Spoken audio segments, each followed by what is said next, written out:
Hi, my name is Jasminder Sekhon, and I'm the Human Trafficking Prevention Facilitator at Victim Services of Durham region.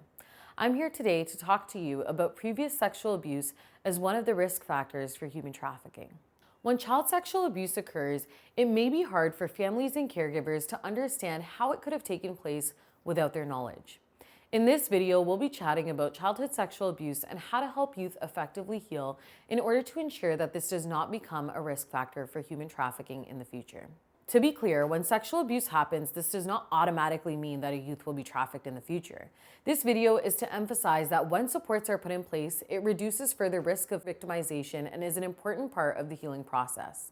Please note that this is a heavy topic, so be sure to check in with yourself on how you feel, and make sure you take care of yourself and reach out for supports accordingly.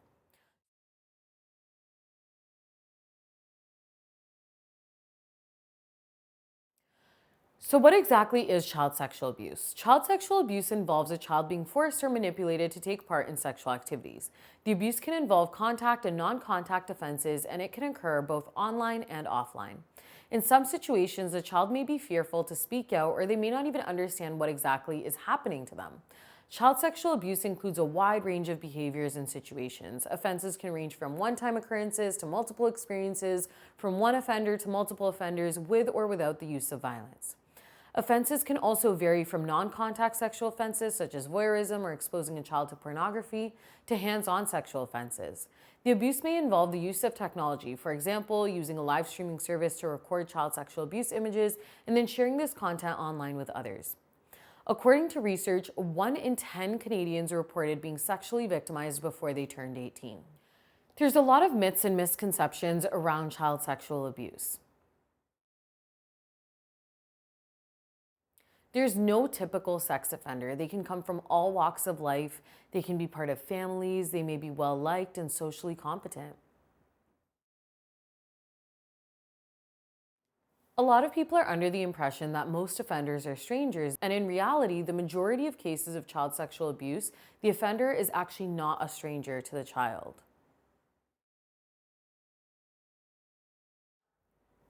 Someone who's a victim of child sexual abuse will not automatically become an offender in the future.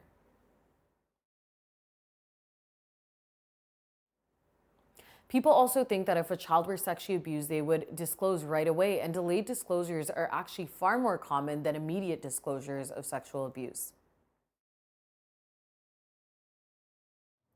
Child sexual abuse is not only limited to situations that include force. Sexual abuse that does not include contact can still have a psychological and emotional impact on survivors. Children do not always have the language or experience to understand how to make sense of what's happened to them. And although they know that they don't want it to happen, they don't necessarily know that it's wrong. Regardless of their behaviors, child sexual abuse is never a child's fault, even if they don't say no, even if they enjoy being around the offender, even if they actively participate, or even potentially initiate some of the contact with the offender. So how exactly does sexual abuse relate to human trafficking? Nearly all survivors of human trafficking that we support at Victim Services of Durham region have been sexually assaulted in the past. While someone is being lured into trafficking and being trafficked, their boundaries are being pushed, and this may have been prepped for them if they have been sexually abused in the past. Childhood abuse often acts as a risk factor and antecedent to running away, which makes youth susceptible to traffickers. Substance abuse is another construct that has continuously been shown to be a consequence and an antecedent to sex trafficking, and we know that individuals who don't receive adequate supports after being assaulted may use substances in order to cope.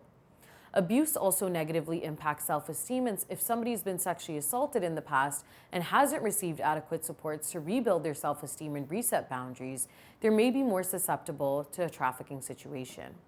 So how exactly do we respond to a disclosure? While it's upsetting to learn that a child may be or has been sexually abused, the appropriate reaction of the adult is critical as it affects the child's overall trauma. Research shows that children who feel supported, nurtured, safe, and believed when disclosing abuse have the most success in recovery and future adjustment.